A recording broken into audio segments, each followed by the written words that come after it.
Assalamu alaikum wa rahmatullahi wa barakatuh.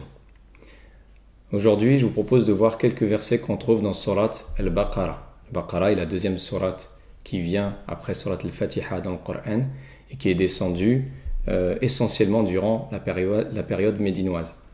Ces quelques versets que j'ai voulu vous présenter sont des versets qui parlent de l'origine de la création de l'homme. Quand je dis l'origine de la création de l'homme, je remonte à une période durant laquelle le Créateur a décidé de créer un être humain, a décidé de créer le genre humain, l'être humain.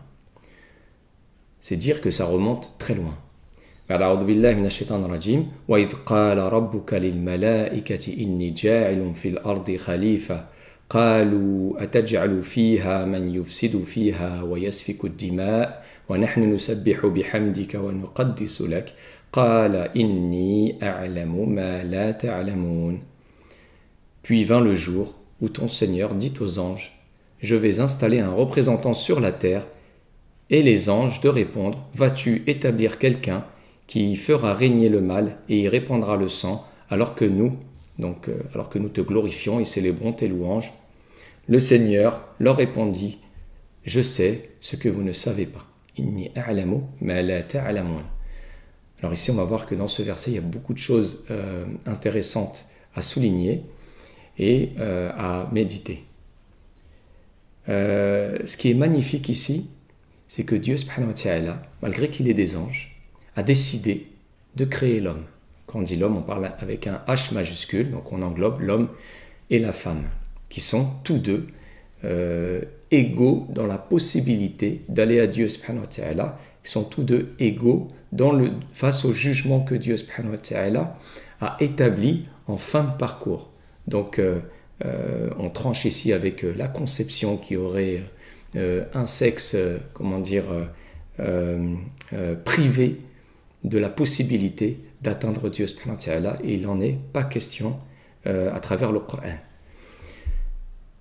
Donc Dieu subhanahu wa ta'ala, en émettant cette volonté-là, trouve des anges qui l'adorent jour et nuit, qui ne mangent pas, qui ne boivent pas, qui ne dorment pas, et donc qui l'adorent de manière permanente, qui ne lui désobéissent pas, et qui lui expriment ces anges à Dieu subhanahu wa ta'ala leur inquiétude vis-à-vis de cette création.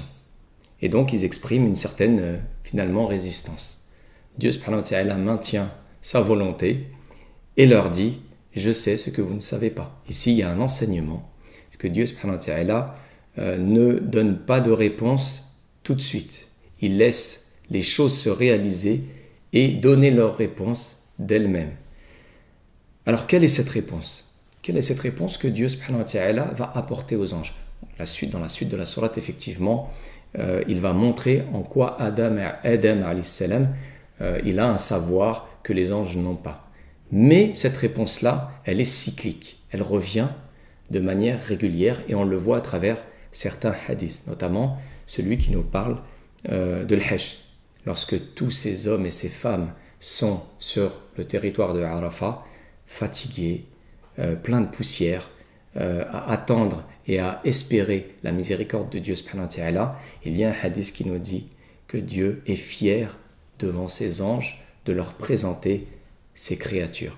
Donc la réponse que Dieu donne à ses anges, ce sont ces hommes et ces femmes qui l'adorent et qui se vouent à son adoration, ou qui font effort malgré tous les obstacles qui sont dressés devant eux. La faim, la soif, la fatigue, la faiblesse, l'attraction vers les choses illicites. Et donc tout cela est une manière pour Dieu, est une occasion pour Dieu de montrer à ses anges cette créature qu'il a voulu pour lui.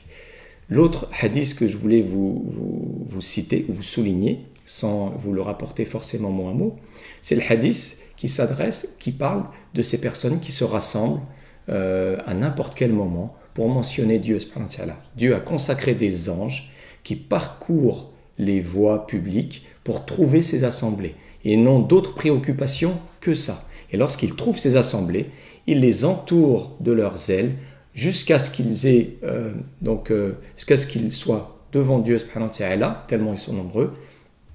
Et là, Dieu leur demande ou met en lumière cet événement-là. Donc je résume, je synthétise en leur disant, en leur montrant que, vous voyez, mes serviteurs, malgré toutes les difficultés, malgré toutes leurs faiblesses, eh bien, ils font effort pour venir vers moi. Donc là encore, on a cette réponse. Je terminerai avec un point. Dieu subhanahu wa ta'ala, lorsqu'il a créé l'homme, il a mis un secret en lui, à l'intérieur de lui. On en a parlé lors de la première, on l'a mentionné lors de la première vidéo. Il a un secret qui lui permet d'établir avec Dieu subhanahu wa ta'ala un lien qui est tout à fait particulier. Ce lien-là, il est accessible à tous. Et donc, le message que je voulais transmettre dans cette vidéo-là, c'est que, chère sœur, cher frère, quand tu es face à une épreuve, au point que tu baisses les bras, au point que tu es prêt à baisser les bras et à abandonner, rappelle-toi cette confiance que Dieu subhanahu wa ta'ala a mis en toi le jour de notre création. Lorsqu'il a maintenu, lorsqu'il a conforté sa volonté de créer l'homme, de créer la femme. Donc rappelons-nous ceci pour surmonter cette épreuve et nous rappeler qu'il y a un créateur qui est attentif, qui sait que nous sommes faibles, qui sait que les épreuves sont difficiles pour nous et qui n'attend qu'une seule chose, qu'on se tourne vers lui et qu'on lui demande de l'aide.